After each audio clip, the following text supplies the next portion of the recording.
Welcome back to Wake Up America. It's been 2 days since Russia downed a U.S. drone over the Black Sea, and European Central Command now releasing the video of the Russian fighter and the drone early this morning. Joining us now for more, retired U.S. Air Force Brigadier General and Deputy Military Rep for NATO, General Blaine Holt, back with us, and former DIA intel officer and the author of Putin's Playbook, Russia's Secret Plan to Defeat America, Rebekah Koffler. And I think that what we saw play out on Tuesday, General, probably part of that plan. Let's take a look at the video just so we can set this up for people who are just joining us right now. Again, this video released, General Holt, right around 5:30 a.m. Eastern time, which I think was deliberate by the administration, basically to get this on the morning news shows and start to shift the narrative.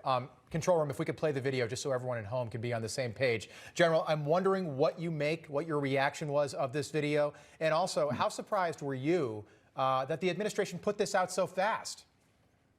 Well, okay, this I think is a good use of how we do public relations in the military. You should get the video out there. You should show people and be transparent. This helps just make a whole lot of things get very clear very quickly. What I just saw in that video is a pretty crappy Russian fighter pilot looking to get a close look at that drone, and he clipped it. He just absolutely stinks at his job. And Patrushev, you saw, was trying to make hay of it like it's some sort of political thing that they masterminded. There's no mastermind here. There's just a guy who needs to go back to pilot training, and he brought back a messed up jet. And that's the fuel. Is that the jet fuel that's being dumped there, that contrail that we see? Right. And General, can you believe that that fuel actually went into the Black Sea?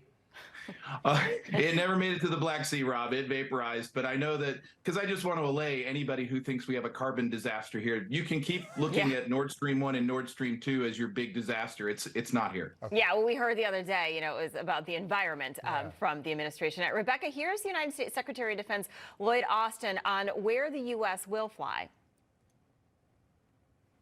As I've said repeatedly, it's important that great powers be models of transparency and communication. And the United States will continue to fly and to operate wherever international law allows.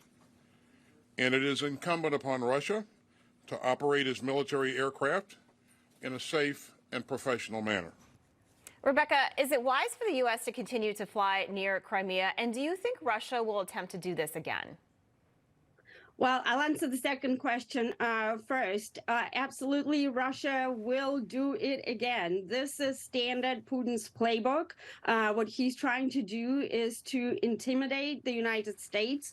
But of course, we should be flying, over Crimea, over the Black Sea, anywhere, just like the SecDef said, anywhere that the international law permits. Because if we back down right now, Putin has won, and he will feel even more emboldened. But you know what I would do if I was Secretary of Defense? I would send 10 Reaper drones right now, because strength and doubling down is the only thing that the Russians understand and respect. Yeah, great point, Rebecca, coming from somebody who certainly knows about that. General, by the way, I hadn't heard that. So you think literally this was just poor piloting on behalf of this Russian fighter jet? He just clipped this drone. I mean, because when I heard that on Tuesday, that no, he was so good that he clipped the drone, I was like, he could have brought his own plane down, though, right? Yeah, it's not just that. I mean, when he got back, I can tell you his squadron commander let him have it because he brought back a very damaged airplane. And last I checked, they're running out of airplanes pretty fast over Russia. I don't think there was any medals being pinned on this guy. And at the same time, dumping fuel is not going to hurt that other airplane. The fuel goes to vapor. It's just nonsense. This pilot blew it, and we're making a lot of hay out of it. I get that. But to Rebecca's point, we will fly where the international rules allow. Now, China doesn't respect international law when they fly, but clearly, Clearly, yes. Hold on, I just want to show you, General, and get your reaction to this video that we just found. And we've found a lot of this over the last year with this war in Ukraine going on. These are kids, school kids in Crimea. So they're Ukrainians, but Russia's controlled Crimea since 2014. Young kids. I've got a daughter about that age, by the way, and they are now being taught to assemble rifles, and they are pretty good at it. General, just your reaction to that quickly. Yeah, it's sad. My heart bleeds here because that a society feels like it's got to get its children in the game, being to assemble and disassemble Kalashnikovs that fast because they're trying to create a warrior mindset in the population. I understand it.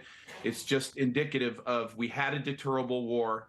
And this is the imagery that we get now when diplomats fail and they don't do their job. And it's terrible. Yeah, actually, Rebecca, I want to get your reaction to this video as well, what you make of this.